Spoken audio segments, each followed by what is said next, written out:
So this song is political commentary. No, it isn't. No, it isn't. I think it is. Okay. Continue, sorry. So it's a political commentary on time travel and how none of us should take part in it. Wait, is this the one where you sampled? Time travel? Yes, this is the one where you sampled, or did you sample Airless Cats in there? None of them have time travel in them. Yes, you do. You sampled. This is the one where I sampled the girl on the ride. Oh, no, there's no Back to the Future in the whole EP. Kim, where were you? Yes, there is. Kim, we spent 7 hours. Okay, cool. So it's a political commentary on child abuse and how we shouldn't do it. I don't think you need to make that a political thing. I just don't think we should do it. Well, it's your opinion, Ben. No. And in my opinion, your opinion is correct. Yeah, okay, cool. We can agree on that. Okay, I'm not a part of this. As you can, trash. No, Kim, you play the bass in this for like 15 seconds. 15 seconds? A fish. Of trash. No, don't give them Jacked Nicholson. Ideas. Fake news, worst song. Okay, so what we're trying to say is this song is called Jacked Nicholson. Brianna wanted to do a song themed around The Shining, and I was like, yes. And we made this song, and this is how it goes. It doesn't even include me. Are you actually not gonna come back now? Kim's a bit salty that her guitar was barely featured in this song. Kim, we can all see you. I'll continue on. So the basis of this song was the movie The Shining. Brianna wanted to call it The Shining, and I was down with that at first until we all started getting really punny with the names on the album, with names like Airless Cats and Ox Murderer, stuff like that. I was like, we need something that fits that theme, so we'll keep the theme of The Shining, but we'll call it Jacked Nicholson. Jack Nicholson from The Shining. Jacked is a pun. Da-da-da-da.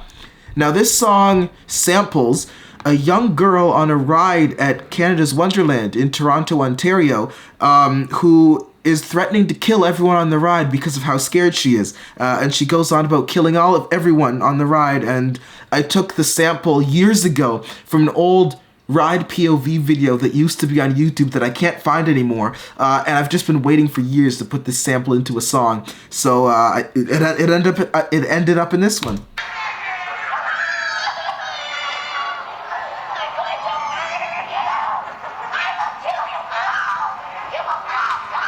Very, very aggressive small child.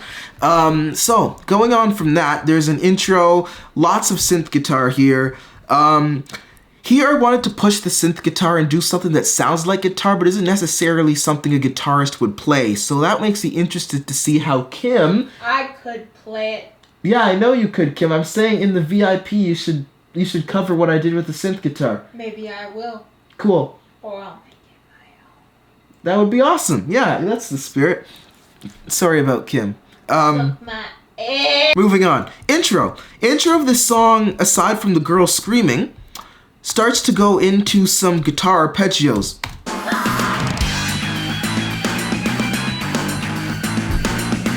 There's a lot of sound effects going on here in the background. There's a giant... I don't even know what kind of instrument that is. That's again from Logic's orchestral kit, which I absolutely love because I can't afford Contact. So we gotta use the poor man's treasure. Lots of crash cymbals, and towards the end here we have a big cinematic action movie riser. Cuts out for a minute there. That's some sidechaining work. More sidechain. And big bass hit at the end, which goes nicely with the ending of this phrase.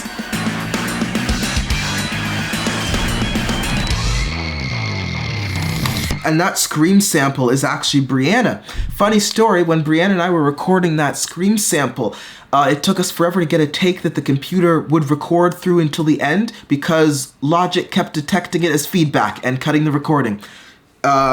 Brianna's scream is very high-pitched, so we had to disable the feedback detection to get a good take of that. That's not a joke. Moving on, we have the build, which is a big da-da-da-da. This is the very aggressive driving part that's really rising up. I've always wanted to do something with this with the jumps, like dum dum dum dum dum. So this was my chance to do that, and it was a lot of fun.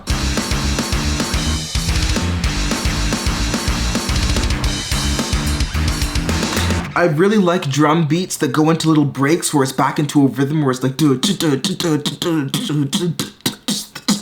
and then it goes into a legit rhythm. I feel like that's a fun way to break up the tension and add some playfulness, if you will, back into your song. That's the most unmetal term to use to talk about a metal song ever. But I'm going to use it because I'm going to use it. And moving on. More of that. Here we have a little breakdown, and Kim, you're featured in this part. Cool! Kim's very salty about the outcome of this song. And honestly, I don't blame her. This is the last song I wrote. I wrote it on the night I sent the album to all the stores to be released because I realized we needed a 6th track. And that's how this song was written. I'm going to be completely honest, it's a bit rushed, but I think it turned out all right considering. That's Kim on electric bass. What's that? Want to hear my part? This part here.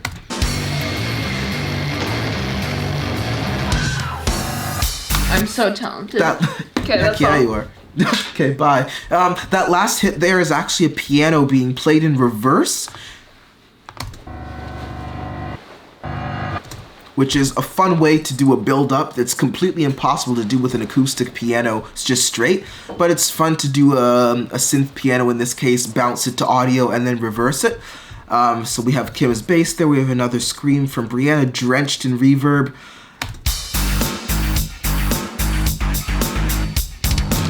A really fun sound in this song is this growl bass, which is actually an electric bass slide. Kim, did you do this electric bass slide? Or is that a sample? I don't know, probably. Probably what? I probably did, I don't remember. Okay, let's... You know, I think you did that. It's been so long. If it is a sample and it wasn't Kim, I apologize. But either way, you run that through a bass amp and it sounds like a dubstep growl. So that had to go in there. I'd love to continue to modulate that sound further and see what else we can get out of it.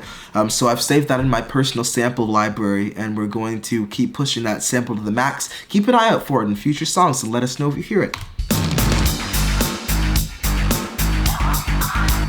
Now here I've timed that girl screaming on the ride to match the beat of the song, "You Will All Die."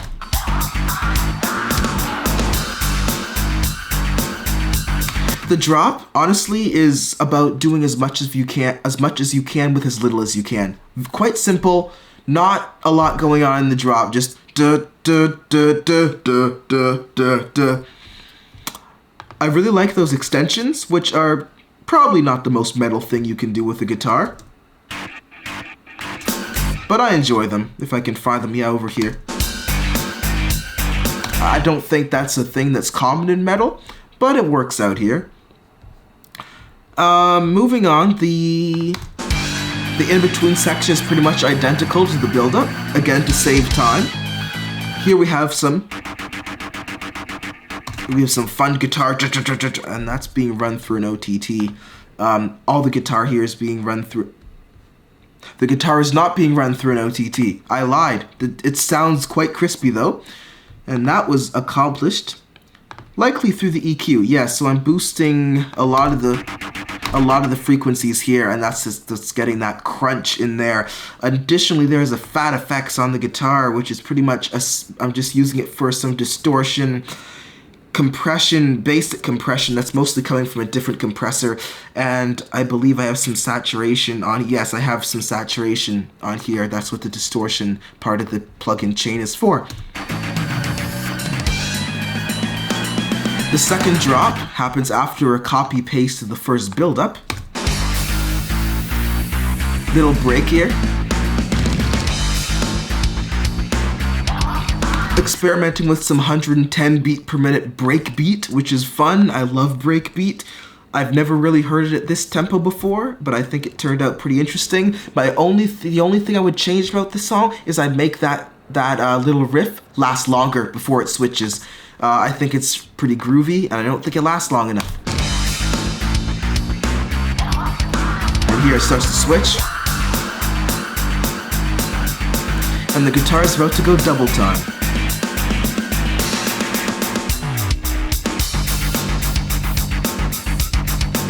growl. Nice little double bass going on there. Double bass drum after some fast tom action. Where's my bass drum there? That's literally just the bass drum being looped over and over again for 2 bars.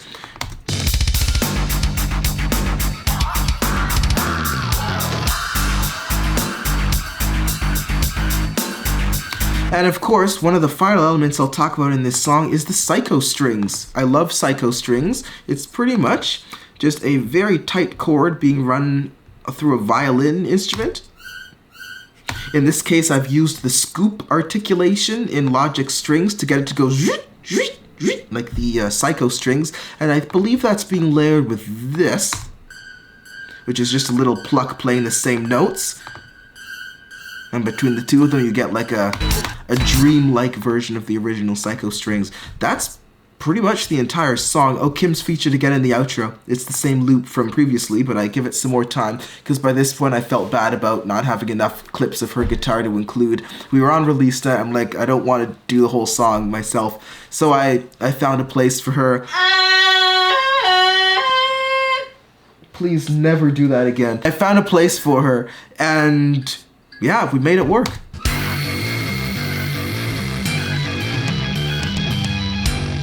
And again, reverse piano. Some of the sounds in the background there are sounds of the door being smashed open by Jack Nicholson in the movie The Shining. And that is the most we sampled from The Shining simply due to copyright reasons.